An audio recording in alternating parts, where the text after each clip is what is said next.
Practical tip of the day. This is on social media. How can you be better with your social media, or if you're managing other people's?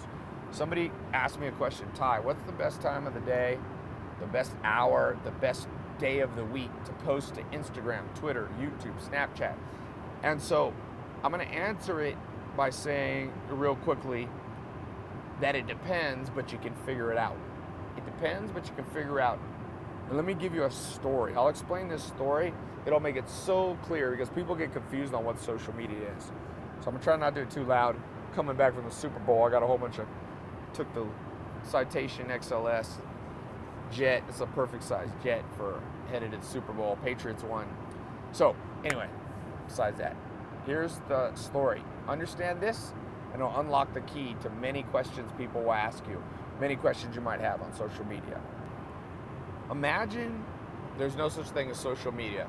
Everything you had, every photo, every video was hand delivered to people. Okay?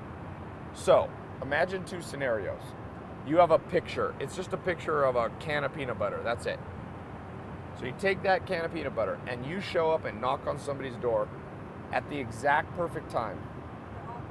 Let's say you knew that they would wake up at 9 in the morning and they'd be awake and have their coffee and ready to talk to you at noon. So you go to their house at noon and you know that they're always home on Wednesdays. So you show up at noon Wednesday, the perfect time for them. You knock on the door, they open it and you say, hey, I've got something I'd like to sell you, or I've got something I'd like to give you. They go, oh, what is it? You give them this picture of peanut butter. They go, what the heck is this? Or maybe they're nice and they go, oh, thank you. And you leave and they walk in the house and they crumple it up and they throw it away. Now the second scenario is you show up at their house at the wrong time of the day, in the middle of the night when they're sound asleep and don't want to be bothered. 3 a.m. and the worst time, let's say, is Sunday night or Saturday night, because that's when they, try to catch up on their rest.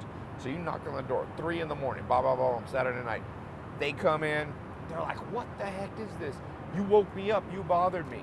And you pull out of your pocket a piece of paper, you said, I'd like to give you this. And inside is a treasure map, a map to $1 million in their backyard that's only this deep under the ground. You hand it to them. And then they close the door, they thank you, and you walk away. What are they going to do with that piece of paper? Are they going to crumple it up and throw it? No, you said it's only a shovel full deep, so they'll take it and they'll love you forever. Even though you woke them up at 3 in the morning on the worst night ever. So here's how this applies to social media. What you're basically doing is either delivering a picture or delivering a video to people who kind of say they like you. They don't really like you. Just because people follow you, they might follow you because they hate you, they like you, or just they randomly came across you, or a friend might have said, oh, go follow this page.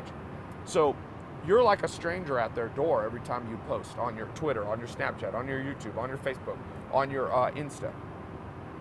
And what really matters is not what time you knock on their door, even though it is somewhat important, but what matters is the quality of what you're giving them.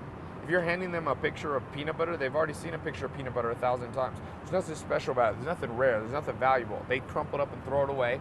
And the next time you knock on the door, they're more likely to ignore you. Just like if you take the perfect time of the day, if you know your demographic is 3 p.m. on Tuesday, and you drop a piece of content that's crappy, they're going to not consume it, not like it, not favorite, not retweet it, not share it. And next time you post, they're less likely to pay attention. But if you post at the worst possible time, for me, that's like probably Friday night or Saturday night, late at night. I never get as good a response. But if I give them something amazing, it doesn't matter when I show up. They'll forgive you. They'll forgive you. And they'll just look at it when they wake up. So always be focused on 3 things. 1, whose door am I knocking on? Are they male, female, old, young? Do they have a job? Do they have kids? What kind of food do they like? Where do they vacation? The more you know about, that's called the demographic. The average user, what do they like? They're sitting across from you. What would they look like? What would they dress? How would they talk? What would their educational level? So you got to know that, because you got to know what doors to knock on. Sometimes what you're delivering to the wrong person. It's good stuff, but to the wrong person. The second thing is, you should really, really, really look at other social media accounts that are similar to the ones you want to have, that are going after the same customer, the same demographic, and really just stare at them for a couple hours per month. Like, I'll do that. A wide variety of accounts. I'll look at Rihanna's account. I'll look at The Rock's account. I'll look at the Kardashians' account. I'll look at small accounts, mid-size. I just kind of stare at them and go, what's the lesson coming at me? Be scientific. Analyze it like a scientist. You'll start learning things. Like, I can tell you right now, from just staring at like Ariana Grande, the singer, the beautiful voice, right?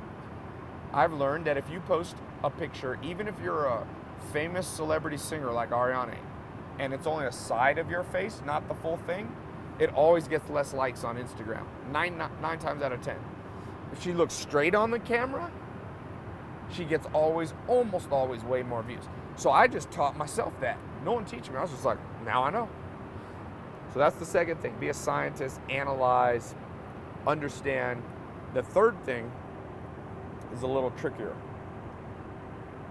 And that is, once you observe other people's account, people start getting afraid. What happens if I post the wrong thing at the wrong time? It doesn't get a lot of likes. Am I messing? No. Your customers, the doors you knock on will forgive you. They're not as unforgiving as literally waking people up. So take a week out of a month and post out of the abnormal. Different stuff you've never posted. Because that's when you'll find the big scientific breakthroughs. You want to be a social media scientist. Find the big breakthroughs. Now, it was funny. This is a small free video I decided to give out. For those of you might be watching this in my social media marketing course, my test group. I'll put a link to it somewhere if you're already in it. Log in. I just recorded a 1-hour video on this subject, but I wanted to share with people that didn't make it in the test group. If you click that link below, most of the time it'll say waiting list. I only open it up once in a while.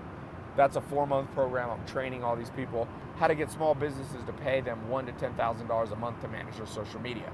So I've been teaching this more in depth. Now I'm teaching it to you just from what I've learned. So going back to the original question, which is, what's the best time to post? Well, more important than the time of the day is the quality of the piece. How do you get quality? By knowing the customer, right? Demographic. And how do you double check those two things?